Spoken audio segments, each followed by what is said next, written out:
Hey guys, I'm Anna, and today I'm going to show you how to fix Zelle mobile app if it isn't letting you log into your Zelle account. It might be possible that you're not able to log into the Zelle mobile app due to a connectivity issue. So first of all, you need to make sure you have a strong and stable internet connection. To do so, you need to do a quick test to check if your internet's working or not. Simply open up an app that runs on internet other than the Zelle mobile app and check if it's working or not. You can also try switching from Wi-Fi to mobile data and vice versa. Doing this might help you log into your Zelle mobile app. This should fix the issue, but if it doesn't, then you need to make sure you're running the latest version of the app. Open up App Store on your device, and then tap on this search icon in the bottom right corner. Then search for the Zelle mobile app. And if you see this update button right next to the app name, simply tap on it to make sure you're running the latest version of the app.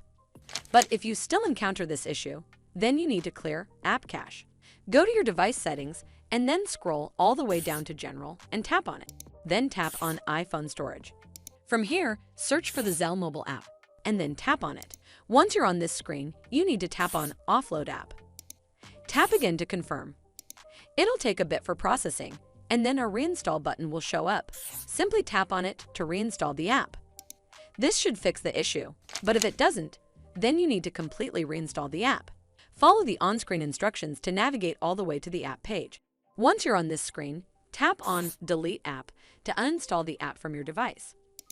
Once uninstalled, you need to open up App Store and then search for the Zelle mobile app right over here in the search bar, and then click on this Get button to install it back on your device. Well, that's how you fix Zelle mobile app if it isn't letting you log into your Zelle account. I hope you found this video helpful. And if you did, make sure you give it a thumbs up to see more videos like this, and don't forget to hit that subscribe button. We'll see you in the next one.